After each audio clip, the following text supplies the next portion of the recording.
And unlike the prior sessions, where our chats with you have been a fraction of the time, this time it will be the majority of the time, and we'll spend a fraction of our time. And I thought what we would do is just kind of have a light start to this session. So first thing I want to do, not that this is light, but I want to introduce Ken Benoit, Professor Ken Benoit from the LSE. He is the director of the Data Science Institute at the LSE. I think I can say this. I hope you feel okay with this. I don't actually have my cheat sheet for Ken's bio, but I kind of know some of this. So Ken, for quite some time, has been a pioneer in doing various methods of text analysis for social science research. In R, he's got a couple of really great packages. Quantata is one of them. I think there was another name before that. No, there wasn't. I imagined that at some point he called it Quantessa. I came up with that out of my own hallucination, I think. But Ken's been a force in training doctoral students in promulgating these methods across a variety of different communities, and not only in political science, but again across the social sciences. We have a number of people here at Imperial who have joined in with stuff. And Ken, I first met Ken in a while ago. We became super close on a CDT together, and that started a partnership in crime, which continues today. So I'm going to have Ken, before we dive into the next bit, give us a preview of the day that we're going to have at LSE tomorrow.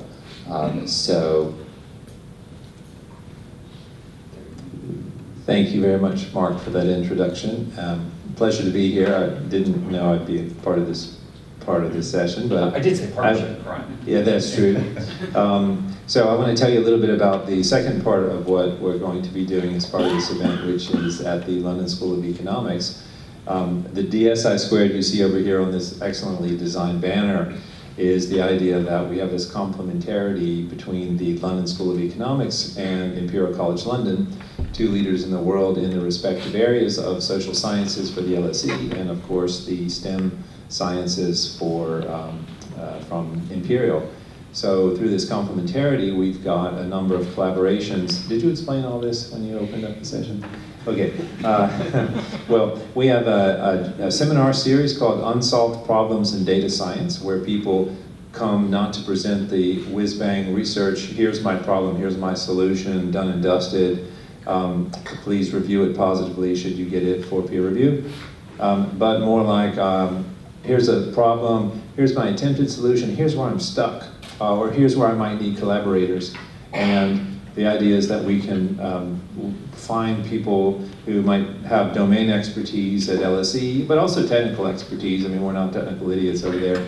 But compared to some of the expertise here at Imperial, we might as well be. And vice versa, right? You know, you've got some whiz-bang technical geniuses over here who may have slightly naive approaches to the social sciences, or at least that's how reviewers would perceive them, those brutal reviewers when it comes to peer review. So through this complementarity, we can put together research that we wouldn't be able to do alone. And the other thing is we have a small grant series to encourage people to apply with teams that bridge the two universities. And then we have this event. And we are thinking that this would become an annual event. Annual is not enough to update the community or to keep updated on this field, but it's about as much as I think we can handle resource-wise. And we're really proud of the organizational team so far. It's been, you guys have been doing a fantastic job here. Tomorrow at the LSE, we are also going to have a fantastic program. I'm going to tell you a little bit about that. Mark said we were going to have a chat. Like if this were Chat GPT, you'd be entering a prompt, make it shorter. Now make it shorter. Well, you can't do that. But I am going to make it shorter. I'm going to tell you about tomorrow. So the idea is that the technical stuff is covered today, and we have some of the issues that are not just technical, clearly, but I mean, there's no way to only be technical because these issues are about society and ethics and law and applications. But tomorrow we're focusing on both the way that those issues are affecting us now, but also how they will affect us in the future as they develop. So we've got a fantastic roundtable about issues that if you're a university teacher or assessor or in any way involved in the educational process, you know that ChatGPT is one of those things that's caused us to have to rewrite our academic regulations. We don't want to tell our students it's absolutely shouldn't use it because they're all going to be using these tools in their professional careers, but we don't know yet how to make them integrated into our existing regulations on what would constitute plagiarism. Someone else's ideas as if they were your own. Well, is AI someone else? We're going to have a whole round table led by John Cardoso Silva sitting here in the white shirt in front. And we're going to have people from our education, our teaching and learning center, our PhD academy, and we're going to have students as well. Students are going to be giving their perspective. So we're going to find out what they're up to. We've got a session that follows that, which is by an expert on law and regulation. Who's going to be talking about the challenges that this poses. This is Professor Lillian Edwards, Professor of Law, Innovation, and Society at Newcastle Law School. Going to be talking about legal frameworks and including what's going on in the EU and in the UK, and taking your questions on that. And then we're going to have a roundtable discussion that Mark is going to lead. We've got one of our Nobel laureate economists who's going to be talking about whether this heralds the fourth industrial revolution and whether this wave of automation is coming for our jobs. And we've got one of the directors of the Competitions and Markets Authority, Haley Fletcher, is going to tell us about some of the review that they're currently doing as an effort in the UK to regulate these AI and large foundational models that, as you can imagine from what we've had presented today, are really only something that incredibly large and wealthy corporations, not only with access to $1 billion,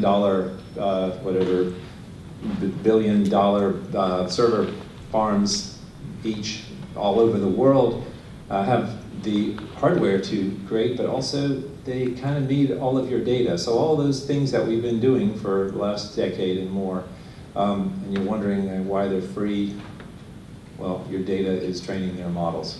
So we're going to talk about that. And it's not technically part of this two-day event, but we're able to say that following the symposium, in the same room, ticketed separately as a separate event, we will also have a conversation with Sir Tim Berners-Lee, that fellow who invented the little thing called the World Wide Web. He'll be talking about security, trust, and openness in the new age of AI. And that will be a conversation with me and the president of the LSE, Baroness Manoush Shafiq, and Sir Tim. So I hope that you have signed up for that separately, and if you don't, I think there might still be some places. And I really hope that all you folks here from the Imperial side, you will come to the LSE tomorrow. It's only like 6 stops on District and Circle Line, and we've got a great program lined up for you. So I hope to see you there. And now I'll make it shorter and bring to an end. Thank you for rolling out the welcome mat to my colleagues from Imperial, and we do hope to see plenty of you there. I will say, actually, it's walkable. I typically will walk back because it's often a very nice walk. So, fantastic. So I'm going to ask a light question, and we're going to go back to this, but not everybody can play a question, which is a little bit serious. Light question first to anyone, and we'll pass this between us. So I'll read it with you.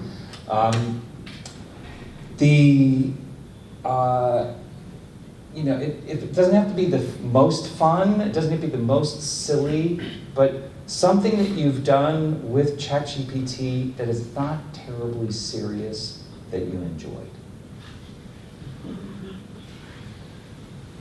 It doesn't have to be ChatGPT. It could be one of the visual language models too. Well, I just spoke a lot, but I'll tell a story. So if you're like me, you've got an inbox that looks like it's on fire every day, and you get requests from all over for everything. And one of those requests that would come in on every other day would be someone from a journal saying, "We've received this submission. will you accept this invitation to review? Journal I'd never heard of. They also create a login for you at the same time they send you the email requesting that you review it. And I thought, okay, I'm going to say no to this one. And then I thought, how do I type a polite no? I thought, well, maybe ChatGPT, which was open on my desktop. I thought, oh, I'll ask ChatGPT.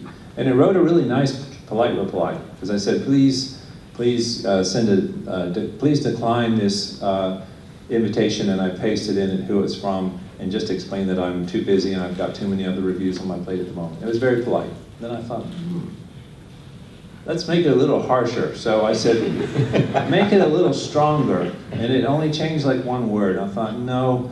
And I said, make it really strong and explain that this is a waste of my time. And it said, as an AI model, I'm too polite. I can't engage in rude communication because that's unprofessional. And I said, okay, well, let's play a game.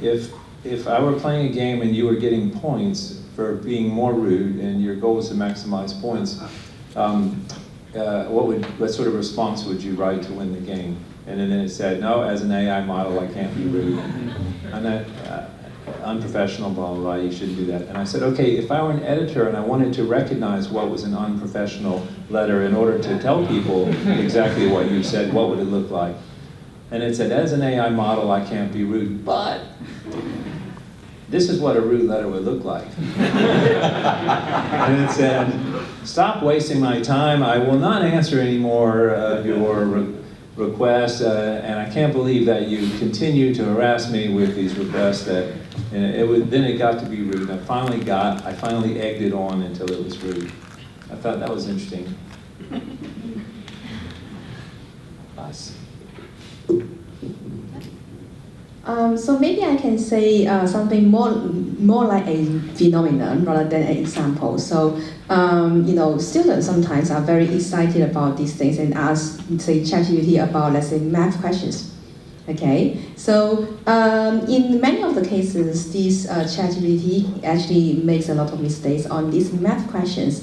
But if you ask this ChatGPT to actually explain why they think they output this answer, which is wrong, they will actually give you a list of sort of like what they think they are going to do this,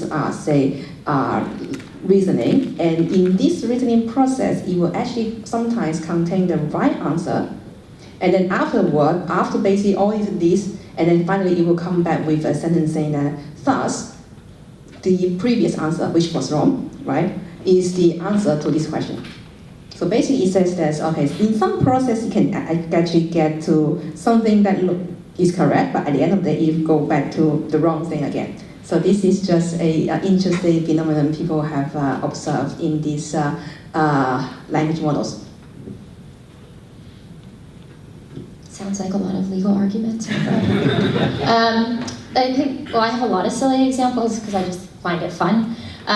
So I tried to get it to create an image of happy lawyers using technology. I got really dystopian crap back. I guess it was very hard to find pictures of happy lawyers. Yeah, I don't know. It couldn't imagine what a happy lawyer would look like. One looks like BoJack Horseman, but with like Monet style. It was quite bizarre. And the other thing I've asked it to do, and this was silly but also a bit painful, was I hate doing slide decks. As you can see, like mine was quite short. I tried to do the bare minimum, so I thought, well, why don't I try to see if any of these generative AI models can do this for me? And it said it was a free login, or like a free, trial period. So I'm like, sweet, I'll just do this for my deck. I didn't like it, so I just kept changing, and I had these like tokens that I had. Fast forward, I used none of them, other than to show bad use cases of crappy decks or slides. And then I got a bill for $150. Oh my goodness. What a ripoff. I know, and I mean, maybe as someone that used to practice law, I shouldn't admit that, but I didn't read all the fine print, but it said it was like a free trial. But apparently when you use the tokens, it was no longer free. So, there we go. So my ChatGPT story. So when it became available, so I asked my son, who is 8, And I told him, look, there's this new thing called ChatGPT. You can ask it any question. And he immediately started asking it questions to get a wrong answer. Right? And it was all about showing that it will give you an incorrect answer. And he sort of first started asking knowledge questions. And then quite quickly, he homed in on mathematical questions. Right? And then he asked something where ChatGPT gave a wrong answer. He was so happy, and after that completely lost interest in ChatGPT. He essentially said, like, look, it's broken. I mean, it doesn't work. I mean, my calculator would give the right answer, right? Whereas this thing, I mean, it's just silly, and that was that, right? So it was kind of interesting. It was this competition of human against machine, and then the 8-year-old won, and that was that. So we're waiting for the next ChatGPT version. That's quite good. So I'll give an answer as well, because that's going to segue to another question. When my 3 daughters were teenagers, one evening around the dinner table, we had a conversation about speeding in Los Angeles, where we lived. And one of the great things about living in LA is that you can drive ridiculously fast if the traffic is flowing that way. So you can drive 85 miles per hour straight through downtown. And every once in a while, what will happen is a California Highway Patrol officer on a motorbike will start doing what's called the pick maneuver, and they go like this, very slowly, and then they get off, and then they stand in front of the motorbike, and they look back at traffic and glare at you, like that guy from Terminator 2, you know, with the shades on and everything. And then they get back on, and they drive away. Why do they do that?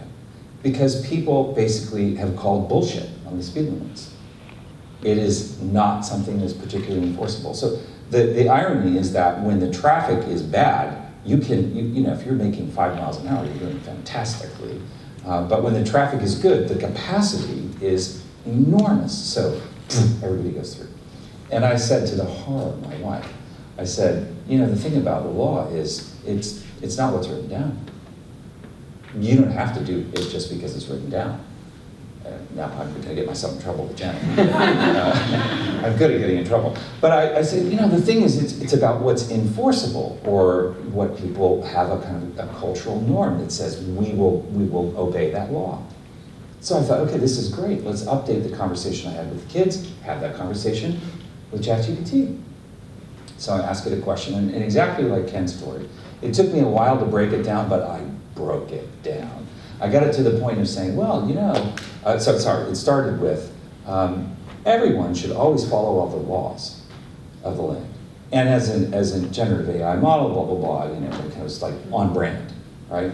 But I eventually got it to say, as a punchline, well, it's important to follow all the laws, but it's also important to have laws that people will follow. And along the way, I got it to the point of, eventually, I did exactly what you did. We did not coordinate this. I didn't even know he had this story. Okay, I know you can't really, you know, say that, but pretend that we're, you know, kind of coaching up a debating team. And don't just tell me what the argument would be like, but make it, you know, in the first person voice.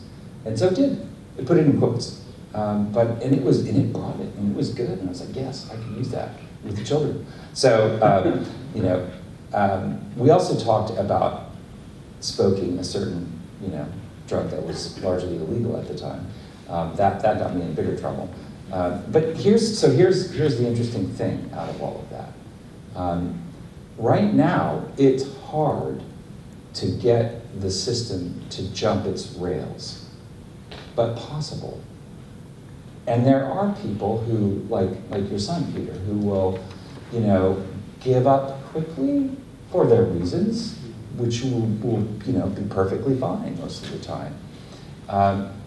To what degree do we care about helping people understand that? And how much is that going to be something that changes a lot over time? I mean, one of the themes of the day is like, you know, what's the news or what's the state of play today will be the, you know, history that everybody will have forgotten in 3 days. So I guess whilst this is so dynamic, how do we deal with that?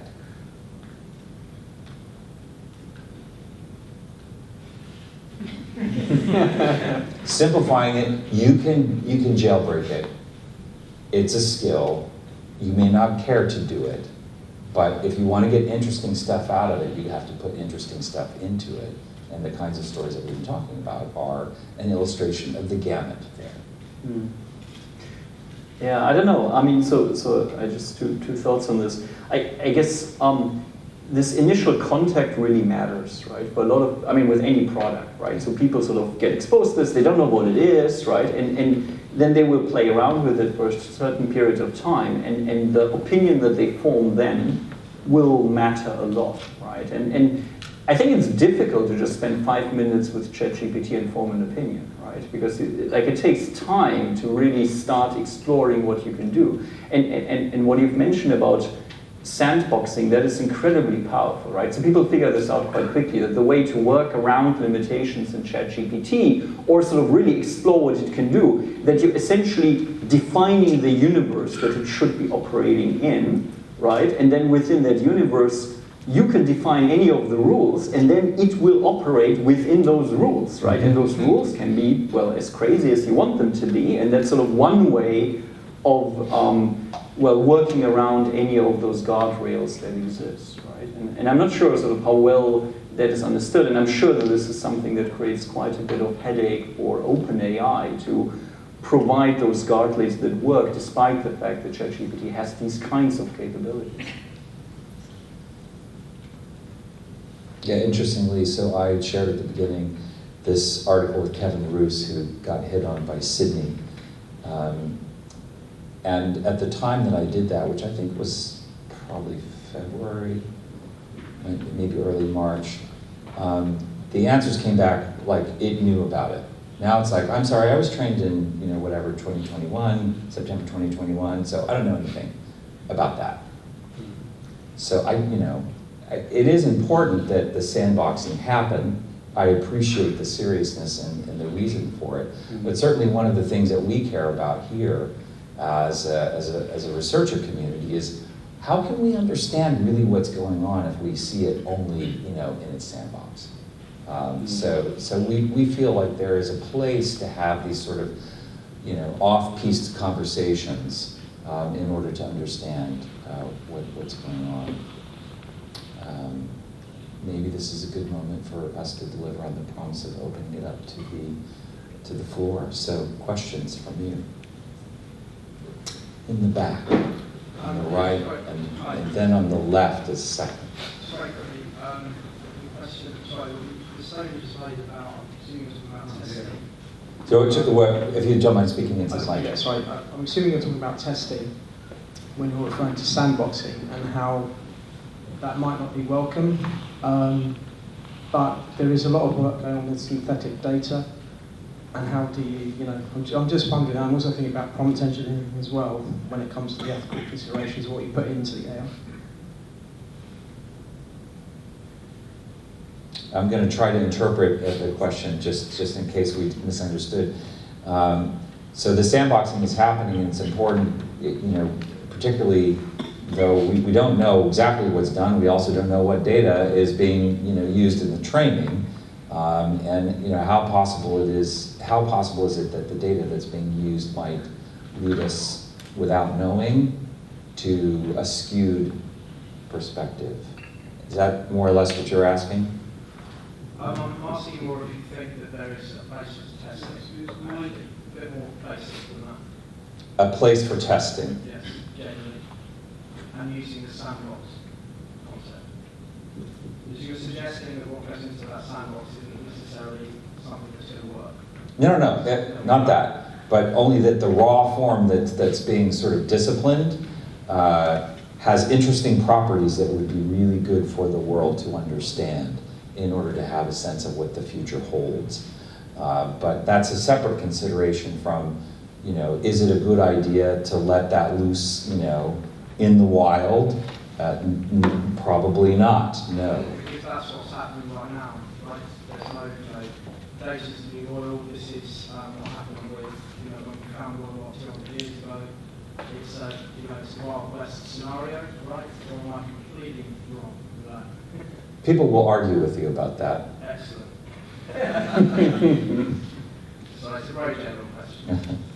I mean, we possibly will hear this evening when Pietzuch speaks, but what OpenAI will tell you is that it's better for all of us to get a little bit of exposure to this as it's built. So rather than wait until it's not the Wild West, we're going to release it and have people go through a cowboy phase. And this is so that we can be better able to understand and work with it, rather than that they would have, as they would put it, the hubris to think that they can make it perfect and then release it and we will all think it's great at that point without our help. So if you don't mind using the mic, that would be great. So I'm aware I'm probably taking up a bit too much air in the room. I don't want to take questions away from everyone, time away from everyone, but there are quite serious safety implications at the moment. For example, in the US, AI technology, we have this technology company that's selling AI potentially as a service, and there's no certification on that product. And what's happened is those knives have got into schools. It's not tested. That was just a very public photo. A broadsheet article published yesterday with how AI is being used. So surely those risks are already quite alive. They are very real already. So that's all from me. Thank you very much.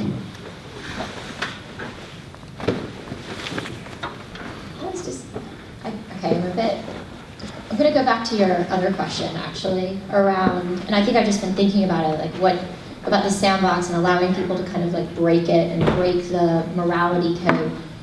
I don't know is that actually, I guess it depends on the application. I mean, in the context of what Peter's son did, who cares, right? He's learning, he's testing it, he's using his logic. By doing that, he's starting to understand how the system works and doesn't work. And same with what you did and a bit of what you did as well. So I don't understand what the big deal is in that. I think maybe to what that gentleman was saying in other applications, that yeah, you really do need to be concerned about the outcomes and the data it's been trained on and the advice or responses it gives. But in general, that testing, I think, is actually quite positive. Like, why not try, right? Why not try to break it and see how far you can take things with it? Yeah. I think we have one in the back, and then we'll come to you. Hi. Yeah, I just want to ask a question. Like you said there about how you kind of were able to navigate the moderation filter that was on ChatGPT. I guess that's a form of prompt injection attack where you're trying to get it to do something that's been told explicitly beforehand it can't do.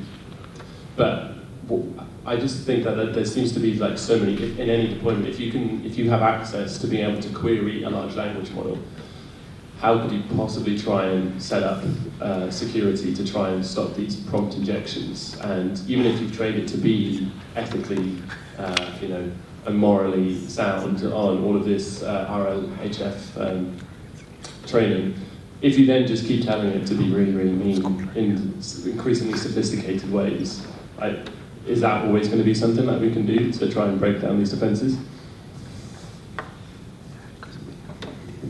I got handed the mic, so it's a hot potato. ChatGPT is not the first system that's had unintendedly bad consequences upon its release and then was quickly yanked. I mean, ChatGPT wasn't pulled, but Microsoft had that chatbot that I forget the name. Exactly, and it very quickly became like the worst, nastiest person on Twitter, and they pulled it like within a day or two. Facebook released something as well that basically was spectacular failure that they tried to erase from consciousness. And it's not, they're a bit of a trial. It didn't end the world, right? It didn't cause a Skynet or anything like that. They just pulled the plug on it. And these things, they're not really sure what's going to happen, I think, in many cases. In the case of ChatGPT, it's very clear that it's not the same ChatGPT each week or each day that you're using. And as you give it a thumbs up or a thumbs down, or you say this answer was helpful or not, we don't know. We don't know how that's changing the algorithm for avoiding the kind of content they wish to avoid. And I'm sure that people get cleverer and cleverer because that's what humans do. They circumvent limitations all the time. So in terms of, you did mention back there the synthetic data part. So one thing, I'm working on a project with some of my colleagues here at DSI in front, or a Yelp review, and say something negative about the location of a mythical restaurant that doesn't exist, so that we can then feed that back into the model to further train it. And so that data didn't exist, but to the extent that some human sitting there after having gone to a restaurant just makes that up and puts that and becomes data, and then suddenly it's a real data. Well, if we can get an almost equivalent data from a large language model that looks just like indistinguishable from human data, why wouldn't we further train a model? And there you're basically telling it that its job is to generate, say, nasty comments and review. And it did quite well in that framework, because we were telling it, not to be nasty, but to generate synthetic comments as if it were nasty. And it had no problem doing that at all. Isn't that also where you start to get, I guess maybe this is where there's some nuance, right? Because in the scenarios that we presented, it's the human that's getting the tech to do that, right? It's not that the technology comes out and is like, this is rude and I'm giving you false. It doesn't try to do that. There's no intent in it. They've actually put some rules around it to try to safeguard. Not that they're fail-safe or foolproof, but there are laws around human activity and misbehavior already. So it's not that there's completely no laws in this space. If you're going to, as a human, use this type of technology to do harm, then it's still on the human that should be punished, right? As for not even a question, right? So, I mean, I think that's some of the conversations that we're having with, or some of the regulators are thinking about, and the legal societies are thinking about. There's a lot of laws that are already in place that try to prevent harm in society, and actually maybe there's a way of looking at these technologies not so much as what goes in and how you're building it, but the types of harm that they could cause, right? And then regulating or policing, if you want to use that word, the harm that is actually generated by these technologies, rather than trying to go to the level of what data are you using and how you're building the algorithm. So just another way of looking at it. Well, one reason that is, I think, a helpful thing to do is, at some point, if you're not careful, being really skittish about data becomes a very heavy-handed censorship. So, for example, another edgy conversation that we would have had around the family dinner table was what happened in World War II with the rise of National Socialism. We actually talked about the ideology in some detail. Now, that's not an easy conversation to have, because if you're explaining the successful rise of this really toxic political ideology, at some point it almost sounds like what you're saying is, what a great idea, which is exactly the opposite of what we were trying to do, is going to give some critical thinking about it.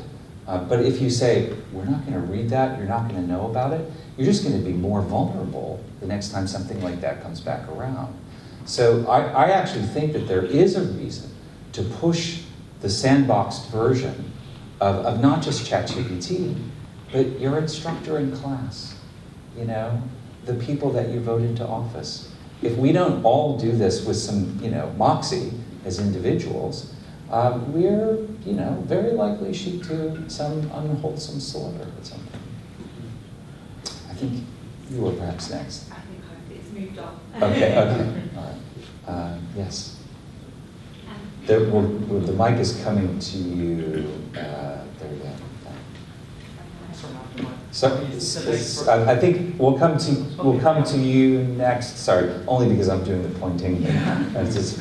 Okay, great. Thank you. Thank you. So I have a question on reinforcement learning and the inputs that are going into these models, especially the ones that are publicly available, and this set of people who are putting their inputs being not necessarily representative of the world that is spoken about or intended to be reflected in the models. So not only just in terms of people with access to computers and knowing how to use them, but also now in some countries it's banned, so that means that those inputs to the reinforcement learning are not possible there. but also beyond that,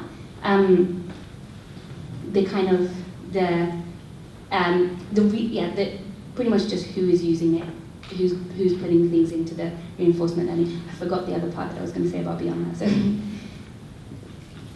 Maybe I can clarify a little bit about how these reinforcement learning things work in this ChatGPT. So you know that you're going to fine-tune your model with basically, hundreds of thousands of step of updates. So clearly, you cannot ask, say, human to provide feedback every time. So what people do here is actually they are going to train a reward model that somehow learn. For example, like, if I give this sentence to you, how would you actually vote whether you think this sentence is more likely to say human text or not, right? So they are actually training a model to mimic human behavior. So that potentially can address some issues in terms of so if in some places you don't have the resource to recruit human, say, labelers, but you do have access to this, say, trained reward model that somehow mimic humans, then you can still do it. But then it also relates to the questions that you also asked, right? So what are those people? What are those labelers, right? Because they might just reflect, let's say, just a fraction of people's opinion, right? So that's the thing that I think, in terms of this whole process, there are a lot of things that people can do. Definitely, for sure, you want to make the labelers as diverse as possible, right? But there are other approaches that you can also inject in the reinforcement learning process to make it fair. So this fairness things in reinforcement learning is also a active research domain at the moment. Yeah. Yes. In the tech world, we always see winner takes all. Are we going to see the same in the generative AI technology? So maybe I can try to take this one. Yeah, so this is interesting, right? So there have been those statements that made by, I think it was Microsoft that said that all of the large language models, they're kind of comparable in terms of the capabilities, right? So as soon as you have one of those, it's a level playing field. And I think there's something to be said there, right? That you train those foundation models once. I think the trick will become deciding what you then do with them and how you specialize them for particular use cases. And even coming up with particular use cases that make a difference and then, for example, have a big impact on society. And I think here, it seems to me that is potentially a level playing field, right? So if somebody has a really good idea and then sort of bases this on a large language model, but then specializes for that domain, then creates a product out of this, then can have a big impact, right? So I'm not entirely sure that this will just be driven by large tech companies that created the basis. I think it's all about the applications, and that is still a space that seems open. I can add quickly to that, right? So there is this interesting internal document leaked from Google saying that we have no moat. Well, I guess it depends on how we're going to talk about what kind of place that Google or OpenAI or Microsoft has moat. I think it's mostly about compute and also data. But in terms of the research, the technology itself, basically, let's say the transformer things, I really do agree with this sentiment that Google and OpenAI does not have moat in terms of this particular language modeling technology. So recurrent neural networks currently, the latest version of them, they are also starting to fight back. So for me, from this research point of view, I'm not even sure, let's say, in 10 years, whether this particular transformer technology will still be sort of like dominant. So that is what's happening in the tech world, that there are still a lot of people innovating around this domain.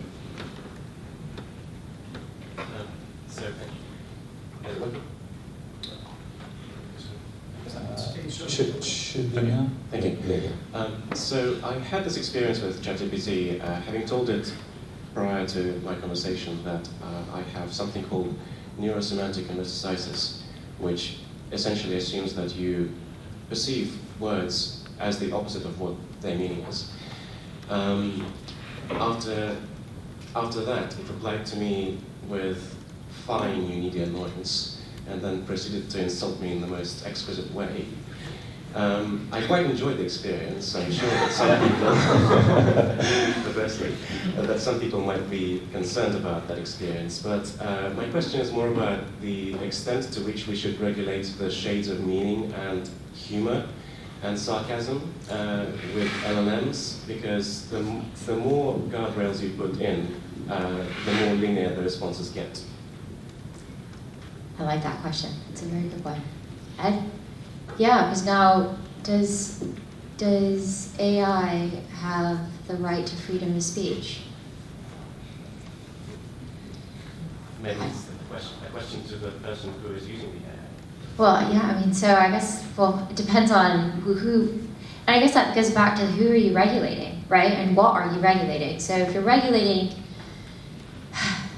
if you're regulating the technology, does it have a right to free speech? I mean, I think at the moment, a lot of people might say no, but then if you're saying, actually, does that extend to the person who's using it? They do have a right to free speech in a lot of countries, not all. Gosh, I mean, yeah, I don't know, and I think that's actually really tricky, and it kind of goes back to this woman in the Greens question as well, right? Around who's making these rules and cultural differences, like the fact that I would assume there's a right to freedom of speech. There is in the United States. There's a bit as well here, less than in the US, and then if you go to other countries, there's not.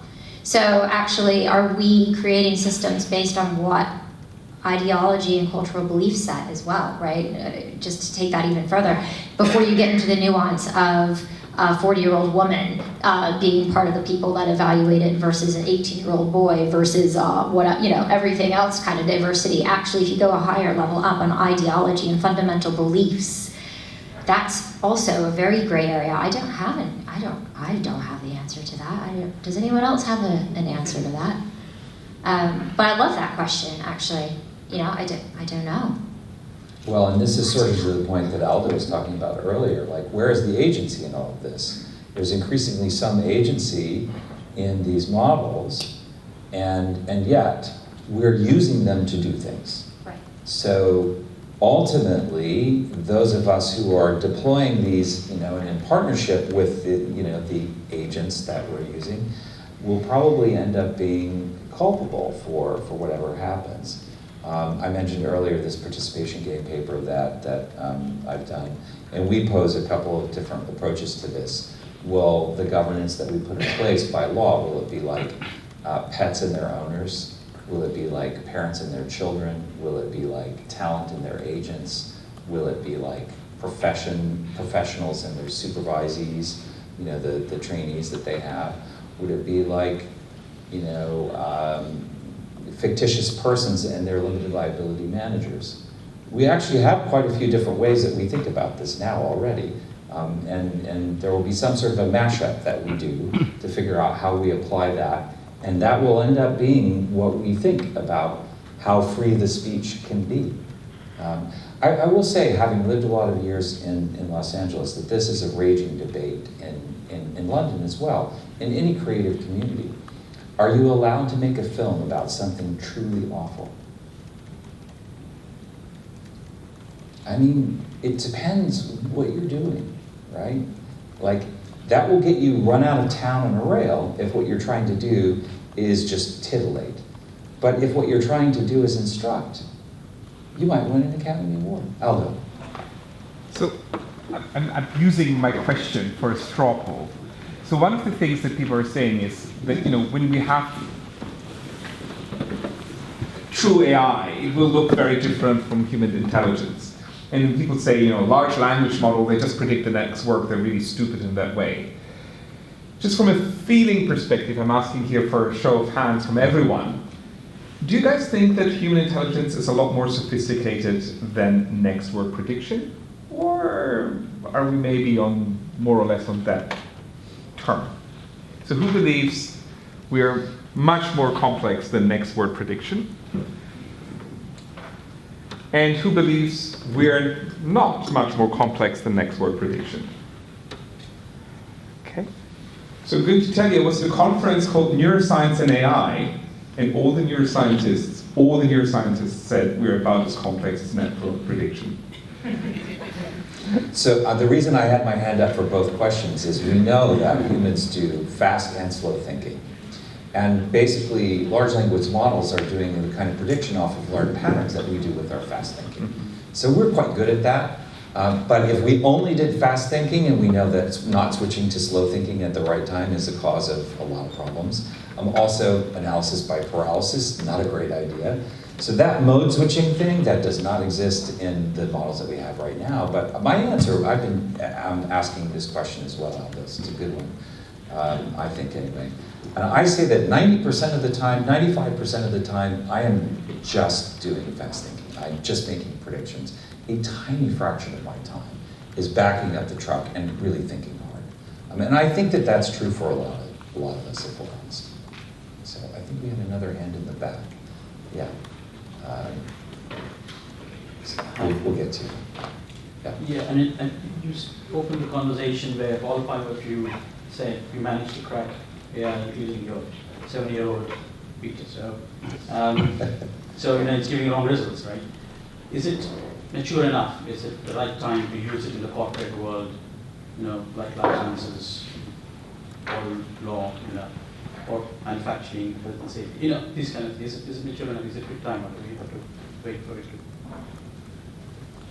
It depends on how you define it's mature enough, right? So previously in traditional software engineering development, right? So there will be a lot of testing, right? Going back to that gentleman's question in terms of really testing whether these things work.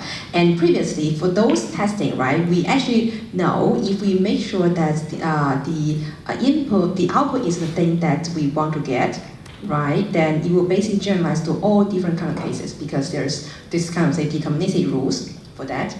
But nowadays, these machine learning models or AI models, they are not behaving in that way. So the testing or verification kind of methods right now are way lagging behind in terms of really sort of like giving you some certification or some sort of guarantee in terms of how these models work. And as these AI sort of like model developments are all still accelerating, I'm not exactly sure whether these kind of, say, software testing kind of developments can catch up in the same speed as sort of like these AI models developing, right? So then it comes back to your question in terms of like how mature it is. So it again comes back to what kind of mature level you want. If you want the generation of content becomes cheap, right? And we're probably not very good at handling large amount of such content and judging such content. I mean, we already see this on the internet, right? That when all content is human generated, well, that's great, and we sort of understand, oh, this was created by some human, and we can then judge whether we believe it or we don't believe it. When you look at bots on Twitter, right, they spew out a lot of content, and that creates problems, right? And it is an unsolved problem that we're not good even filtering out sort of that limited amount of automatically generated content. With generative AI, it becomes so cheap to generate a lot of content that looks very, very plausible. Right? And so what does this mean to the internet? Will now the internet be completely overrun by this content? Will it completely change in nature, right? And I think this means that users need to exhibit a different attitude when they look at content. When they look at a Wikipedia page, they can't assume that these were human editors who thought very carefully and had a long discussion about particular content on the page, but it could have been something that was automatically generated and no human ever looked at it. And there may be some technical solutions, right? I mean, we see this, for example, when it comes to plagiarism detection as a hard problem, right? So how do we do this when we have generative AI? So I think the cheapness of content is definitely a challenge. I'm super interested to hear what Tim Berners-Lee is going to say about this tomorrow as it relates to the internet. Last week in the Senate hearings on OpenAI and generative AI more generally, there was broad agreement that in the US, they have gotten it completely wrong as it relates to social media by saying, let's not prosecute the billboard owner for the content of the billboard. So, what we will face, I think, is, hey, I'm an anti-vaxxer. I believe that, COVID is not airborne, and I have a community, and I want to be able to get answers from a chatbot that represents my community. And that's thanks to the legacy that we have from this last 25 years of, what has arisen from this sort of ad-driven ecosystem where we optimize for engagement, and it's great to have people who think like me, and we get all these echo chambers. How we get out of that bind, I don't know. I think it gets worse before it gets better. I think generative AI probably, it presents some paths to solution, but also some paths to real skullduggery. That is not the note I wanted to end on. But honestly, that is a place in a way to sort of say something about where we are. This is a super exciting time. There's a huge amount of opportunity here, but there are also some substantial sand traps that we could fall into.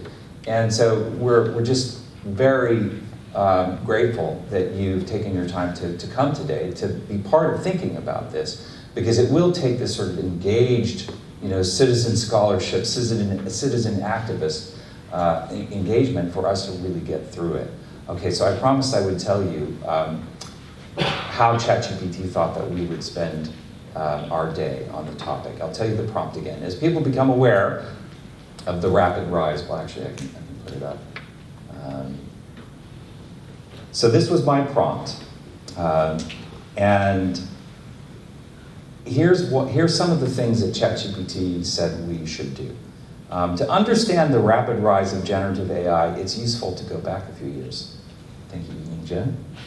You did that. Showed us that this is not so all of a sudden as we thought. In fact, the result of several decades of AI research, and we also saw that, Peter, from the things that you shared, as well as Aldo, so thank you. All three of you kind of gave us that picture. Nice. We didn't need ChatGPT's help for that, thank goodness. A major tipping point came with the development of the GPT series of models by OpenAI. This is OpenAI product here. Particularly ChatGPT, the GPT-3 and the GPT-4, and then due to the sheer scale and diversity of their training data, they're able to generate blah, blah, blah, blah, blah. That was also in our talk today, so that's great. The speed at which AI will continue to evolve is a challenging question. I think we have just observed that in the last hour. And then there are a whole bunch of areas where it will apply, and I won't read all of this, but those are things that we're talking about today and tomorrow. So, very much work in progress, all of this. Probably more questions than answers right now. But that's a time for us all to be awake and pay attention and to be in conversation with each other, as you have done with us today. Ken, last week too. Mark also didn't tell you that when we sat down with this idea back in January or February, and it was just a discussion among the DSI squared, we said, look, we need to let's lead this conversation and be a part of it rather than just follow it. Let's have a symposium on ChatGPT. That's what we called it at the time. It's more than that. And then we said, well, how are we going to do that? What would the schedule be? And I said, well, let's do it over 2 days. Okay, well, who's going to come up with a schedule? Well, we asked ChatGPT. We said start with lunch and with the keynote, and it banged out a schedule that included coffee breaks and sessions, and we told it what we wanted from the Imperial side, what we wanted from the LSE side. It wasn't bad, right? No one cared whether that was human or authentic human, or whether it was ChatGPT. It was a tool. We had to revise it substantially, but it wasn't bad. It was like that point to get us started, and that's the sort of thing I think we're all going to be using that for tools, to get us started. And if you get a little help drafting an email, we've already got tools in those things to help us. The way that I drive my Tesla is a lot different from the way that I used to drive the manual shift car, the first one I had. It's a lot easier now, and I'm very happy to have the computer doing more of the work. I think we all are. So It didn't just do what Mark said, it did a lot of the whole schedule. Yeah, he read it out in a meeting, and it was like, like hour by half hour, whatever. It was pretty impressive. Okay, will you please give yourselves a round of applause for being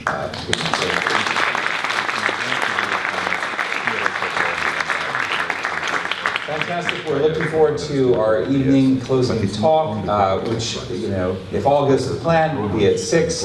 If it's not going to plan, we will keep you posted about what's happening. Yes, going to plan. Sorry. It's after 6. I'm looking at that clock up there and reading it incorrectly, which it's an hour behind. It's at 7, yes. 6:30. Okay, if all goes to plan at 6:30, if it's not going to plan, we'll make sure you know, but we'll see you back here shortly.